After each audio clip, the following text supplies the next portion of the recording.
everyone, this is Maggie and thank you for watching this video.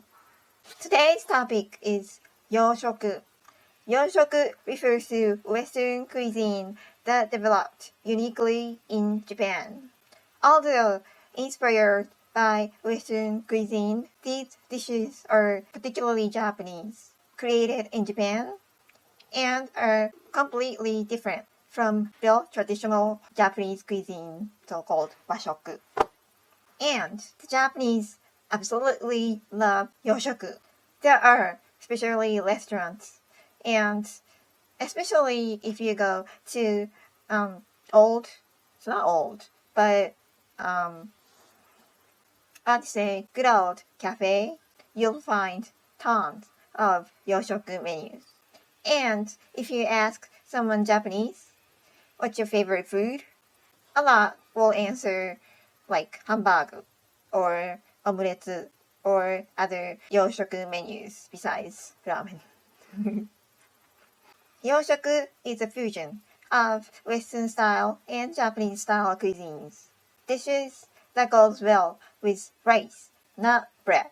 I'm going to introduce some washoku menus which you may not realize, but it was washoku, and why it became washoku, and the history of washoku, and how washoku is eaten at home. Hope you enjoy!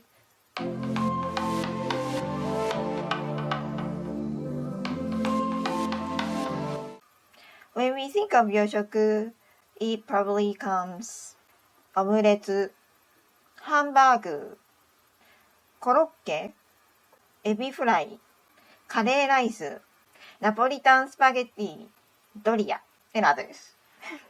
They all comes with rice. That's washoku. Well, the first menu that I'll introduce is omelette. Omelette is omelette over rice. Typically, rice is seasoned with ketchup and usually with chicken. The dish is often shaped like a spingle and topped with probably the most popular one is ketchup, but I like demi-glace sauce. Then I went to an omelette restaurant.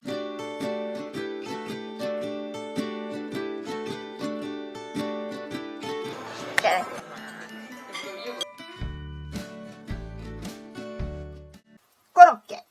The word korokke comes from French word coquette. Am I pronouncing right?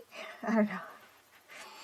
But anyways, usually made by mashed potato, shaped like this, and coating with flour, egg, and panko, that is breadcrumbs, and deep fried. Korokke is really popular and everyday menu.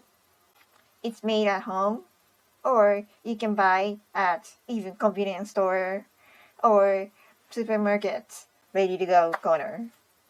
It can be eaten as it is, but often topped with soba, which is where udon or curry rice. There are variations of korokke made with bechamel sauce, minced meat, pumpkins, or sweet potatoes. Hamburger. As you could guess, Japanese hamburger comes from German Hamburg steak from Hamburg. I don't know. I don't know the pronunciation, but yeah. The popular sauce include cheese, demi-glace sauce, daikon oroshi, that's radish, minced radish.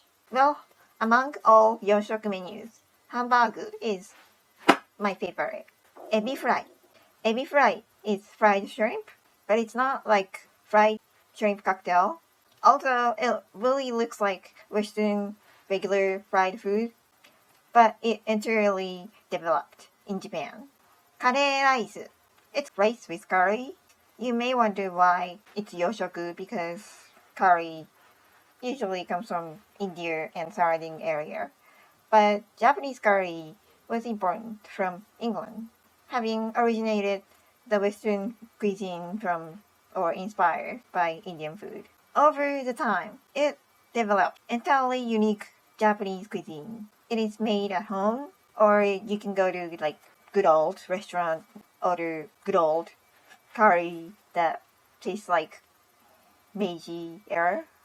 The ingredients of curry at home is usually potato, carrot, oh, onion, and meat. But if you go at the restaurant, you can eat a lot of kinds, including seafood. Spaghetti Napolitan or Napolitan spaghetti. Yeah, it's, you know, has a name of Napoli in Italy, but it's nothing to do with it. Napolitan spaghetti is Japanese style pasta or spaghetti stir fried with tomato ketchup.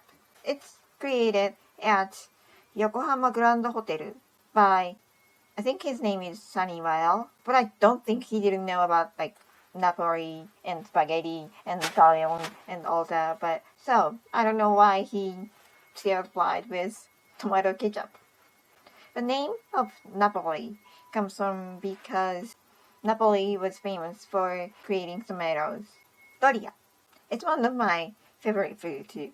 Doria is rice gratin with white sauce and baked in oven. It is also made or created by Saniwao. Actually, Saniwao had affected a lot for Japanese yoshoku. Well, there are other yoshoku that I didn't explain, but if you find one for the restaurant, try it. It's good with rice. The history of yoshoku. The history of yoshoku tied strongly with Meiji Restoration and Meiji era, which started 1868. It was a rapid changing period of westernization known as Bunmei Kaika, means civilization and enlightenment. During this time, Japanese eagerly tried to get in the Western culture, introducing Western clothing, railways, architecture, education, and of course, Western food. Japanese people were surprised with how Western culture was progressing and wanted to catch up and suppress the Western culture, which extended naturally for cuisine and food cultures. As Japan opened up, many foreigners came. Japanese actually invited a lot of Westerners and asked them to instruct how to make this, or how to organize this, like even social system itself. I mean, Japanese didn't follow all, but they referred. So there were a lot of Westerners in Tokyo at the time, and they wanted Western food, not Japanese. But that's understandable. Many Western restaurants was built, and many chefs are invited. But that was for foreigners and Japanese aristocrats or rich people only. Well, regular citizens couldn't go to the restaurant because they're really expensive. But some curious Japanese. At the time, Asakusa was the place to, things gather, people gather, and, entertainment and information gathers. And of course, they heard about Western cuisines. Then, they're curious persons. They wanted to eat them. But, hey, it's expensive. But, there are chances. Because those Japanese cooks who worked under the restaurant and learned some French or Western cuisine opened up some restaurants at, well, mainly Asakusa, but Ueno, Ginza, and elsewhere. Of course, they couldn't use Western ingredients because it's going to be too expensive. So they looked for something could be substitute. So the cooks looked for local ingredients to make the menu close to what the Western restaurants offer. Well, I can say that was not any regular Western cuisine at all, but that's the beginning of yoshoku, and people liked it. So during Taisho period, which starts from 1912, and early Showa period, which starts 1926. By that time, casual yoshoku restaurants became very common. History of yoshoku at home. Yoshoku became a regular, popular home cooking at least by the beginning of 20th century. Well, before then, Japanese kitchen was just not suitable to cook yoshoku because till then Japanese kitchen was used old style of earthen floor, which is called doma, and wood-fired stoves, which makes to fry or to saute difficult. As Bunmei Kaika had developed and electricity, gas, and Western-style kitchen was introduced for a lot of families and homes in Taisho and early Showa period. Then it became possible to make yoshoku at home. Recipe book was very sold, and magazine helped a lot for popularizing yoshoku at home.